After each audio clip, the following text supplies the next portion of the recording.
cheap solar power, batteries, and electric vehicles are changing the transport and energy sector as we know. I bring in guests to this podcast who will help you with their ideas to navigate this energy transition. By the way, this episode is also available as a video on our YouTube channel. Just search Energypreneurs. Thank you for joining. Hi, good afternoon, Robin. I'm in Manila right now. Where are you? I'm at home in Bangkok at the moment. Amazing. The technology enables us to connect wherever we are. Maybe before we start, you can introduce yourself. Okay, Robin Hughes. I'm the founder and CEO of a company called Clean Vehicle Solutions Limited. We've had the company for 25 years now. First 15, 16 years was in alternative fuels, LNG, LPG, and the replacement of fossil fuel engines with not only 100% LPG, but also on trucks, merging diesel with other gases. But 8 years ago, we decided to look at what was obviously going to be a transitional fuel to electric automotive mobility. And in the last 18 months post-COVID, our planning dreams to some extent have been realized by the creation of a portfolio of electric vehicles with a very specific target market and for specific uses. Wow, that's amazing. Do you want to take us through a little bit more? What are you looking at? Seems finally electric vehicle happening. Yeah, we're in the public transport sector. We don't make vehicles for private use. They're very much aimed at the community in the sense that we have a purpose-built portfolio of 4 vehicles. They all are built on the same chassis platform, the same powertrain platform. They just have different modal applications. The first one is a general passenger vehicle. It's a 3-wheeler, but it's not like a tuk-tuk or an Indian type small 3-wheeler. It's the size of a Toyota Vios, bigger than a Kia Niro. It's a car. It runs on a steering wheel with proper powertrain, automotive technology. The first vehicle we have is a 6-seater passenger vehicle, 6 adults, 8 children. We operate the system on a ride-hailing app like Grab or Uber. We operate it on a wallet, so we're a cashless operation as well. We also have on the same platform a ladies-only vehicle. Our research showed during COVID, particularly in the Philippines, that ladies suffer from public transport in the Philippines, the jeepneys, the UV Express, tricycles, all forms of transport. They're open to the elements, but they're also old, dirty, polluting. And there's a lot of also social abuse that goes on public transport with women. So we have a ladies-only vehicle. We color it pink for obvious reasons.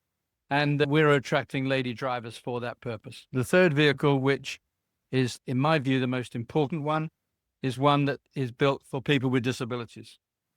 It has a wheelchair access. And beyond that, we have features on the vehicle for the blind, the deaf, senior citizens. When it's not booked by one of those people, it's a normal passenger vehicle. So in terms of a revenue model, we have flexibility as well as offering something which there is no vehicle in ASEAN that I can find that has wheelchair access. Our general passenger vehicle and our ladies vehicle, which we actually name Eva, is they have wheelchair access as well, but they don't have the features for the blind and the deaf. And then the fourth vehicle is not a passenger vehicle. It's a last mile delivery van, similar to a Mitsubishi L300, but bigger in terms of carrying capacity. It's got 600 kilograms of carrying capacity, which is quite substantial. Our vehicles are 100% battery electric. If I go on to the technology side. Yeah, now I'm quite impressed. So you have a 4 type of vehicles. They are all on the same drivetrain because initially you mentioned. Yep. Okay. Same automotive design, same automotive integrity, same powertrain, completely. The bodies are the 4 difference. The packs for passengers generally is the same body as for the ladies. They're just painted different colors. The body for the PWD is exactly the same, except that the internals are designed for seating people with disabilities. And there is a ramp for the PWD wheelchair. When that, by the way, is loaded by the driver. It's not loaded by the attendant. For obviously security, safety, and insurance reasons, we have to control the effectiveness and the security of the wheelchair when it's on board. This is very Very exciting, because I had that plan under the ADB project, which I led more than 10 years ago, to have the common chassis. That's the public sector will develop best design best, and then everybody can modify as they saw fit. Somehow modified version of that chassis now applies around in Boracay, but we wanted a bit more because we release all those design in public domain. So you are doing that amazing. I do know Boracay very well, and I know the BMAC, which was the first vehicle that ADB approved. Yeah, and they won the implemented. ADB tender. Yeah. And the big difference is that every other three-wheeler in the Philippines, including the normal four-wheeler transport, they are all open to the elements. In Asia, if it's hot, you sweat, and if it rains, you get wet. Our vehicle is fully enclosed like a car. So we're not open to the elements. We have ventilation in the form of very secure but powerful ceiling fans. Air conditioning in a vehicle of that size will deplete the battery capacity quite considerably if you run it on air conditioning. And air conditioning in that smaller vehicle is only going to be going one way, that way, or that way. We have one fan per passenger, and that's directional. And that runs off the motor, but is very off the These are maybe 1 or 2 watt, nothing. Yeah, maybe even less than a watt. Yeah. They're actually 1.5 watts. Yeah, they're quite. So we're not depleting the battery storage to any extent, and they're manually controlled by the driver or the passenger. The driver himself has 2 separate fans for himself. His cab is totally enclosed, so he's very secure. He's safe. There's no fear of him in dealing in cash, and he's not going to be abused by anybody. It's a very secure cabin for him. I have to admit, and I'm proud to say, that the concept of the business model is mine. I haven't relied on anything other than top-class global research and development in the EV market. A company called Mahler in Germany and the UK have developed our powertrain. We did, during COVID, do over 500 simulated trials on an existing three-wheeler in the Philippines of a similar size of powertrain, a similar size of motor. And we took all those drive cycles and put them into the Mahler simulator. So they've come up with exactly the right profile of motor, controller, battery capacity, and the associated features of suspension, the inverter, which we can put electricity back into the grid if required. You are going to connect a V2G vehicle to grid? Yeah, we have. That's already on board, yes. Wow. We're very concerned about, is everybody, about the main concerns of the EV. The price of the EV, the range it will do on a single charge, the battery warranty, how long that will last, and the recyclable situation, and the cost of that battery when it needs to be replaced. We do address all of those. First of all, with the charging situation, we have an onboard charger. So we only have to have a cable to plug into a local grid supply. We don't need to stop or find a charging post, which in the Philippines themselves, as in most countries, developed and emerging, our infrastructure is limited. So we're not relying on a third party or even our own efforts to provide the infrastructure. We're focused very much on the Philippines at the moment because it's the market which, under research, is extremely scalable. I'll come on to the details of that in a second. But on the vehicle itself, the onboard charger allows us to plug into a hole in the wall. That's not a perfect solution either, because there's no off-street parking in the Philippines, and we don't want long cables stretching across public pathways to plug in. So that in itself is a challenge which we address by taking the vehicle back to our depot, of which we'll probably have 5 by the end of this year, but probably by the end of 2026, we'll have 1 in every province at least. That's our plan for our distribution network. And we can do 110 kilometers on our current battery size, which is more than enough for the average tricycle. That is the three-wheeler in the tricycle in the Philippines is a 3-wheel vehicle. It's a 2-wheel motorcycle with a box fitted on the side. There are many boxes and designs of box throughout the Philippines. Many of them have no particular automotive integrity, but one of our vehicles replaces 3 of those. The Department of Energy wants to transition to a clean energy platform by 2040, and one of its target markets is the replacement of all tricycles, 3.5 million registered, and another 5 million of illegal tricycles by 2040. That requires 25 to 30,000 vehicles per month between now and 2040 to replace. The 4 or 5 manufacturers of three-wheelers in the Philippines at the moment, BMAC is still producing, but only about 10 a month. And most of those are being sold as replacements for the ones that were introduced by ADB in 2013 and 14. The others are small private manufacturers making 2, 3, 4 a month on a demand basis.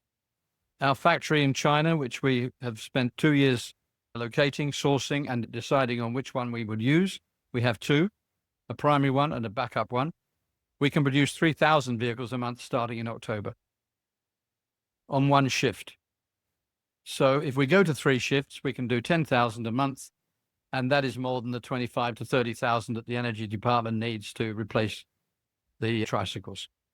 However, the first distribution vehicle that we will have will be the PWD vehicle, suitably labeled with the blue PWD sign. It's a white vehicle, but we're working with the Department of Welfare and a dedicated PWD transport cooperative in the Philippines, and whereby we are providing those with vehicles on a rent-to-own basis.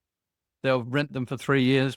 That pays for the vehicle itself, but they want us to operate the vehicles on a long-term contract, even once they've owned them. So the actual integrity of the vehicle through its lifetime is controlled very much by our operation. So the charging is done in the off time for the vehicle's operation. We will run 2 10-hour shifts, 4 o'clock in the morning till 2 o'clock in the afternoon, 2 o'clock till midnight. The vehicle will then return to its depot, and we will charge the vehicle then in our own charging platform, for which we've now got a site in Cainta, which is a city within Rizal, a very large province northeast of Manila. And we can charge up to 200 vehicles there in that 4-hour period. So we're very comfortable with our initial battery charging. We're comfortable with the range. We do have an option of a larger battery that will go 220 kilometers, particularly targeted towards the last mile delivery, where the vans might want to do longer distances without having to stop during the day.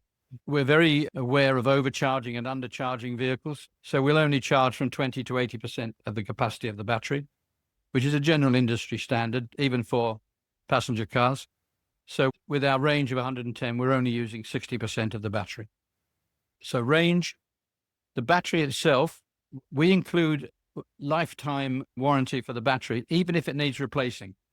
In our selling price, we will take out part of our margin, put it into escrow towards the cost of a replacement battery in 2,000 cycles time.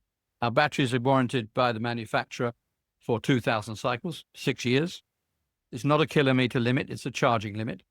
I think kilometer limits on warranty are a little bit divisive, because Grandma does 4,000 a year and Uncle Henry does 25,000 a year. So warranty on mileage is not a fair representation of the warranty lifetime and how you apply it to the buyer. So battery replacement is not a problem, because we've covered the cost of it through our initial margin. Charging we've covered, range we've covered. The cost of our vehicle that we're planning is going to be at least 10% cheaper than any of the current vehicles on the market, which have all increased in price in recent months, in the last 18 months, partly because of the competition for batteries, which is very tight in the market. We've secured 2 years' supply of our batteries at a fixed price with our partners in China, and we're comfortable with our margins. Our revenue is totally based on the wallet, the passenger revenue that we provide, that we achieve. We're not at the moment planning to sell. Have no problem if somebody comes and says, I want to buy 100, I want to buy maybe even 1, particularly if it's a PWD vehicle. But we want to own them and operate them initially, as much to get an experience of what the operation is producing. There are going to be operational features and aspects of driving that we won't experience until it's running day to day. And therefore, we need that experience to both improve possibly the technology, but also our mode of operation. We have a very experienced set of 2 very senior C-suite managers, one who is going to join us on July the 1st. He spent the last 10 years running a company called SEA Electric in Australia, which does conversions of ICE internal combustion engine vehicles to electric. That's not a market we're particularly in favor of. But on the other hand, if somebody comes along and says, here's my fleet, how much will it cost to convert? Of course, we'll look at it and we have the expertise to do it. But it's not a prime selling point from our point of view. In terms of where we go from what is an established, we have a portfolio that is running and currently has more than 50,000 kilometers of road tests on our test track in Nanjing. And we've taken the market to Nanjing already. We've taken the wheelchair community in January to Nanjing to see the vehicles, sit in it for 2 days and experience, and make some very good suggestions as to how we can improve the functionality and the design of the vehicle. We've also taken investors there when we launched it in November, for which, again, we received very honest but constructive comments about, can you do this, can you do that? We have one unique proposal which we are researching at the moment and which I can outline it. There is such a thing called a range extender, which is on a lot of vehicles being manufactured, particularly in China now. And in acronym terms, it's commonly known as an REEV, a range extender electric vehicle. If you know a vehicle that everybody knows, the London Black Taxi, which is owned and built by a company called Geely in China, in the front of their vehicle, they used to have a Volvo 1500cc petrol engine, but wasn't running the vehicle. It was storing energy in a generator on board. And that generator provides juice, electricity, to the battery. So while you've got petrol in the range extender, you've got unlimited range because you don't have to stop and charge. And that is now in a lot of legacy OEMs in China, including the Geely-owned Volvo, the JAIC, MG, etc., etc. Nissan has a very popular model called a Kicks, which is also marketed in the Philippines. That operates on a range extender only. There isn't a charging facility on the vehicle itself. It runs on a small 3-cylinder 900cc engine running on petrol. The engineering consequences of that are you don't need as big a battery because your juice is coming from an onboard source. It's still running on 100% electricity. It's just where the electricity is coming from. Smaller battery means less weight. Less weight also means less cost. So there are ergonomic and economic arguments for having a range extender. We're very sure that worldwide, the growth of the EV market is going to be determined by the availability of charging points infrastructure. I think that's going to be the future of the electric vehicle market. And in the developed markets, I read every week on newsletters, 10,000 new chargers in Finland, in Norway, and wherever. Somebody's paying for those. And the cost of that electricity is capitalized into the cost of the electricity. The capex on the charging stations is a part of what you're paying for. If you've got an onboard charger and an onboard source of electricity, which we have, then the electricity price is going to be much closer to the supply of juice from the grid. But we're not using the grid. We're using our own generated electricity. But it's going to be tricky, though, because one, of course, energy density-wise, in 1 liter of gasoline, petrol is about 9 kilowatt hour. If you have 10 liters, then even with the losses, quite significant. There's another aspect of our range extender. We are using 100% ethanol as our fuel, which is clean, inexpensive, and more energy efficient than gasoline. The alternative would be LPG, which is cleaner than petrol and cheaper. But Mahler have developed the engine that they will use for our range extender as available in 100% ethanol. The challenge then is the infrastructure for that. But at the petrol stations at the moment, there are blends of ethanol 90, ethanol 80, etc., etc. So we are talking to the main fuel suppliers and ethanol producers to see how we can work that out. We don't need a load of petrol stations with it available. We just need a wholesale volume of the ethanol available in our depots because that's what we'll fill from. But we know that 3 liters of ethanol will give us about 150 kilometers of range. And that's going to be proven in road trials, which we will do till the cows come home. We're very comfortable with doing real-time testing. But your point is well made. Cost-wise, at the moment, we think our range extender is going to be 20% dearer than the savings on the battery savings. And we won't need an onboard charger then. unless we keep it on as a reserve just in case somebody runs out of their prime source of ethanol. But if it's 20% more, we're only adding $50 to $70 to the outright cost of the vehicle. I mean, you are also adding the noise and the pollution at the same time. You would say that's not a bad, you're not adding much pollution with ethanol, very little. Yeah, biofuel, it's a whole, I mean, if you do 50 odd here and there, but if you plan to do 3.5 million, you may have to plant whole of the Philippines to supply that. So that scale up, maybe someone has to do the numbers. Few pilots here and there, anything fancy we can do. Yes, absolutely. And we can't just walk into it. We have to do constructive pilots, and hopefully the government in all of its departments and the universities will help us with that. The engine that we have in Shanghai at the moment actually runs on the dual fuel of either LPG or ethanol. Whatever it is, you are introducing also the noise inside the car, right? There's a lot of people who wouldn't mind the noise, given people's concern about quiet electric vehicles. But the engine itself is in the driver's cab, not in the rear of the vehicle. And the other thing is that the engine has a catalyst already fitted to it for its own particular emissions. That's another side of my business. This technology side of it, extender side of it will dramatically change. When I did the e-trike project, it was $1,000 a kilowatt hour. I was talking to one Chinese manufacturer the other day. It's gone down to $70+ a kilowatt hour. It might be below sub 50 within months, if not years. And that will change a lot of this thing that we are talking about, range anxiety being one of them and others. But I'm quite intrigued that you decided to go for a fleet management approach. And do you see yourself operating or developing a franchise across the Philippines? If someone say, hey, Robin, I have 500 here. Can you give me a formula? I'll take it and just install like a whole Boracay's 510 electric vehicle or tricycle. I don't have a problem with selling. I have a problem with affordability, particularly in the Philippines. Affordability from the person paying it overall. The person to buy the vehicle, yeah.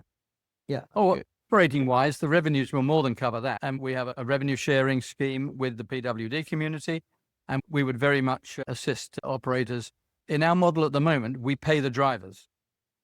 We also pay the drivers' benefits, their SSS, their field health, which not a public transport driver in the Philippines has at all, because they're all taking home what's left after their costs and what they've received in cash, and that isn't enough to pay their benefits ever.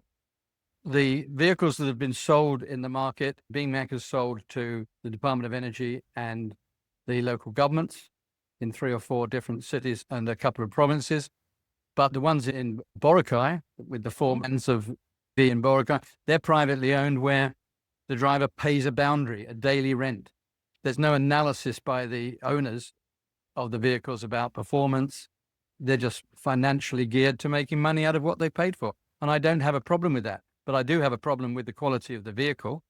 And there are problems now on Boracay with 2 brands who are not passing quality tests because of partly the battery performance, which is going down very much because the batteries are getting very old. And BMAC is one of the 2 companies that are surviving on Boracay with approvals. But then BMAC is Japanese, and you would associate them with having the right protocols and the right servicing and engineering protocols in place.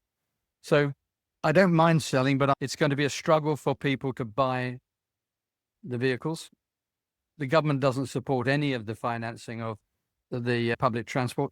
I know we have the 567 scheme in the Philippines for jeepneys, 5% deposit, 6% interest, 7 years to pay.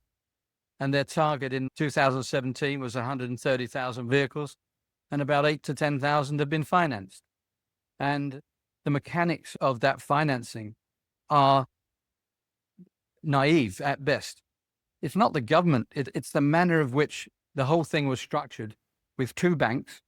I have actually funded 3 cooperative banks with new jeepneys, with the new diesel jeepneys, regrettably, because they're a lot cheaper than the electric ones.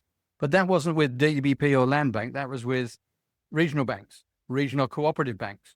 Let's get into the macro level, because what I'm hearing from you is what I was just trying to do as an ADB staff a decade back, to bringing cheap financing And I think we got about 0.15% interest, 45 years to pay clean technology fund loan to create those enabling environment. And then that was the idea. So you may need eventually get some of those climate funds to spread these, because getting from a market 3-year loan, and that's what Department of Energy and others is trying to do with the ADB e-trike project. Although they were receiving a 25-year loan and a 45 years to pay loan, they are trying to recover from the driver within 3 years or 5 years. So that was fundamentally the problem.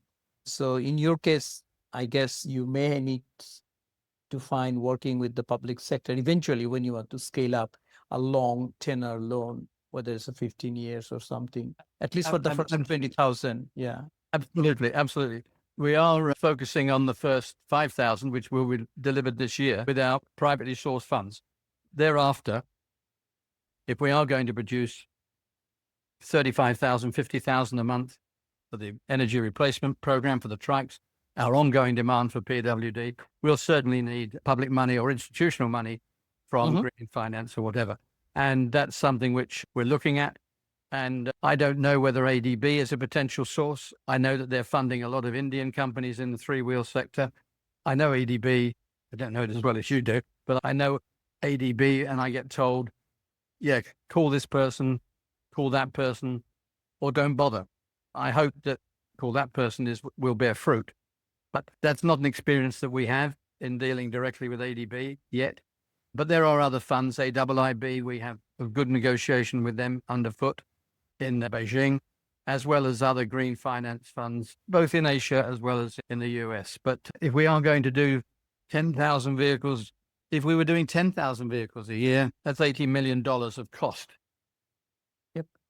No, that's why the ADB project in 2012 had $500 million to replace 100,000 units. 400 was from ADB and 100 from Clean Technology Fund. So 100 came as a 45 years to pay, and 400 of ADB money was 25 years to pay. I was going to say, they didn't use all of that at the time. No, they did not, for whatever reason. I was not involved. I was in a different department. Because what I understood from the public domain, that the first 3,000 which BMAC got had a very high entry price, and people just shy away from the entire project saying, okay, this is going to be priced that way. But again, in the public domain, what I saw, $10,000 per unit, that was really a very high price even then, because the battery prices were already dropping off. But anyway, that's history. But going forward, maybe once you have done 1,000 units, you have a fantastic team, you yourself, you have been involved in this for a long time. Putting a storyline together, then maybe you have to just shop around to all the development organizing, because you need developmental, some sort of finance for scaling up. On a cash flow model, a revenue, very conservative revenue model, we break even in 16 months. So we're self-financed for 16 months, but after 16 months, we want to have at least 10,000 vehicles, and therefore that's the 80 million of cost. It's a balancing act of private, public, and our own revenues. And even without the external sources from public finance as well as institutional funds, this is one of the reasons why we want to retain ownership and operation. The credit risk is one institution. If you're selling to an individual tricycle owner for his $1,200 per bike, that's a risk on every single one. And part of the problem with the government's jeepney scheme is that something like 25% are in default of the loans that they got cheaply from DBP and Land Bank already. And that's not always their fault. That's because the pricing structure of the Philippines public transport is, in many people's view, uneconomic in terms of its operation. It makes you wonder why people even can survive, or a business which has such compromised cash flow capabilities. I don't mind selling them. I do have an inquiry for 500 units at the moment, but they can't show me that they're going to be able to service them. They said, oh, no, you do it. I said, where are you going to keep them? I'm not going to keep a third party's vehicles in my depot. I might as well own them and operate them. There's a lot of the marketing and the post-delivery side of the business which has to be covered. So we'll cross every bridge as we come to it. And there are lots of little bridges, but they're challenges which are there to be met, not to be run away from. Absolutely. This is fantastic because timing seems to be right. Me, with my post-ADB life, we are working with a couple of large companies, one for a very large electric vehicle, similar to what you're trying to do in Bangladesh. Bangladesh already has 7 million very low quality tricycle operating, but those are low quality, meaning they are running on lead acid batteries. So we are putting together to transfer them to lithium and working with some lithium manufacturers. Similarly, someone else I know, they're doing a large project in Sri Lanka, exactly as your approach. So this is fantastic timing. Thank you. You're quite right. The market's never going to go away. I hope that in 2 years' time, when we've got 10,000 vehicles on the road, we have competitors because we learn from competitors. The onus on us as a monopoly is going to be far greater. We're under much more scrutiny. I welcome competitors, but we're not just there for Manila. We're there as much for the provinces as we are anybody else. Extraordinary, because I consider, although people say that my e-trike project was ahead of time, I consider that was my failure because I pushed ahead so much before even Tesla Model S came out. But I think the world is a much different place now. Everyone understands electric vehicle. There's so much Chinese cars, batteries, solar available globally. So I think the timing is perfect. So Robin, if I can be of any help, please reach out because I want to see e-trike happen. I took that almost as a personal mission to change Philippines into electric, which I partially failed, I would say still. I think for those who do know, in and out of ADB, yes, I think your name is more associated with e-trike, the advocacy of electric public transport than anybody else. I wish that the government basically understood more and in that sense tried to understand more in terms of understanding what it can do. But I'm not aware of their verbal advocacy is fine, but we still don't have any proper EV standards in the Philippines. There is one company who funds a lot of motorcycles, microfinance, 30% per annum interest rates. And they said, oh yeah, we'll do your EV. But then they won't do an EV. They won't fund somebody who applies because they can't afford the interest. And I know from our research, and it's not to do with EV, but it is to do with funding. I know people in the jeepney who are jeepney drivers who borrowed yesterday the money they had to pay last week, plus the money they need to operate their business this week. So all they're doing is exponentially increasing their debt week by week. And that's no wonder they don't have money to pay for their social benefits, etc.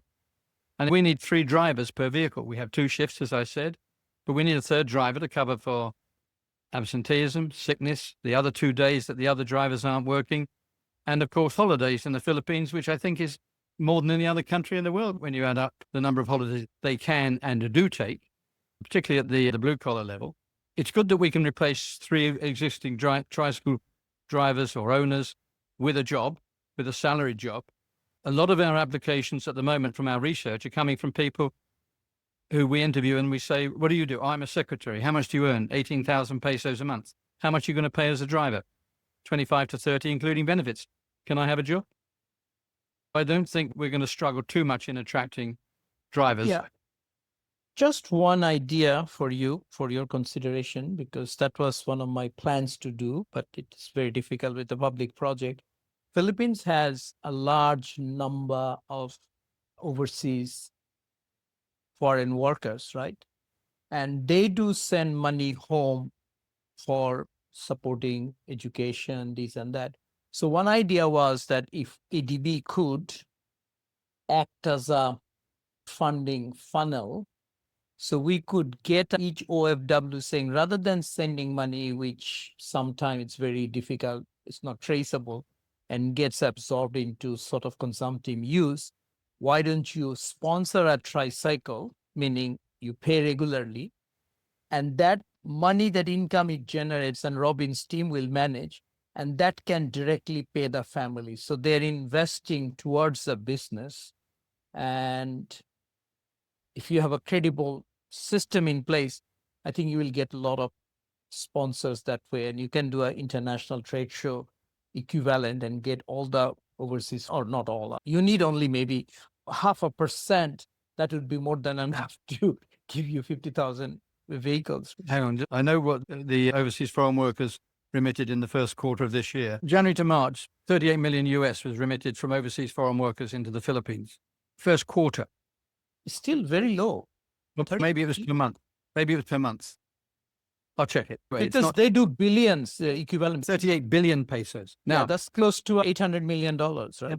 yeah, we've studied the overseas foreign market worker because we were going to do crowdfunding last year.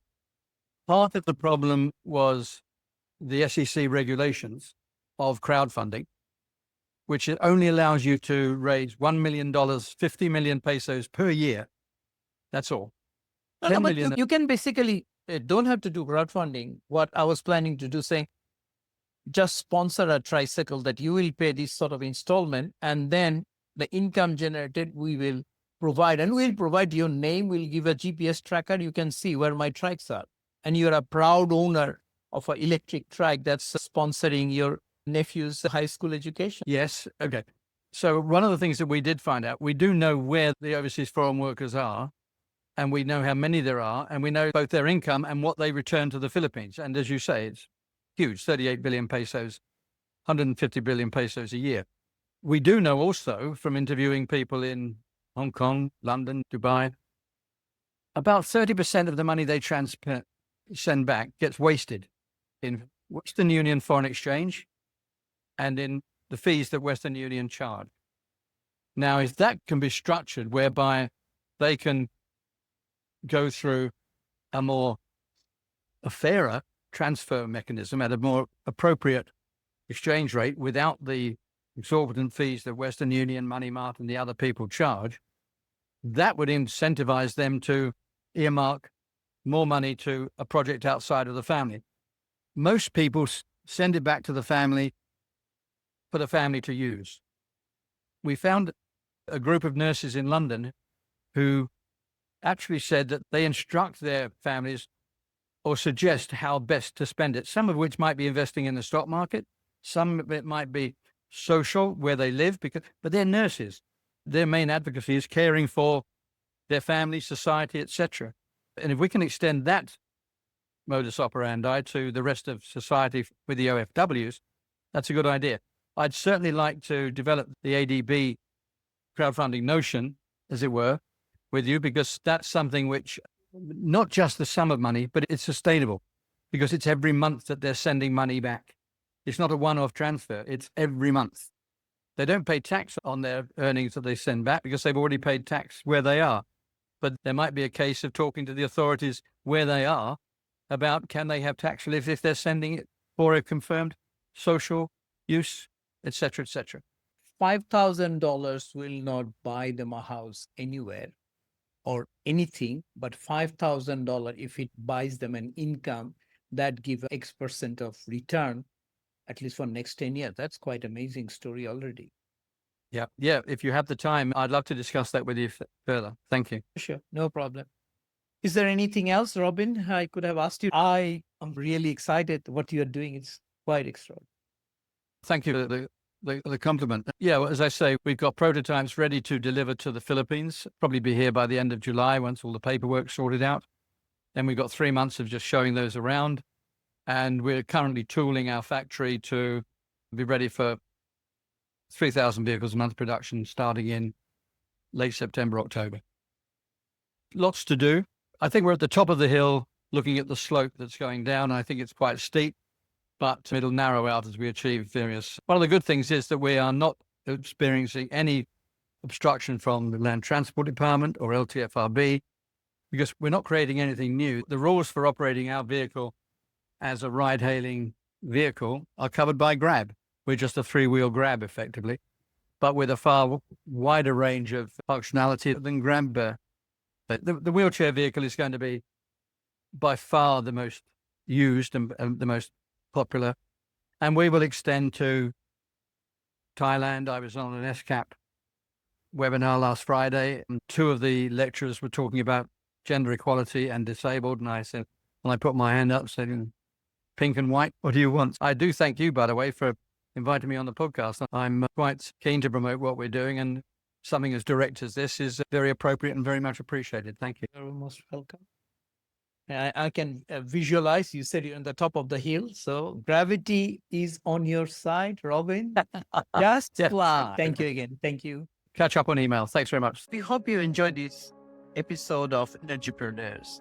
If you enjoy this, don't forget the full video is on YouTube. Just search Energypreneurs.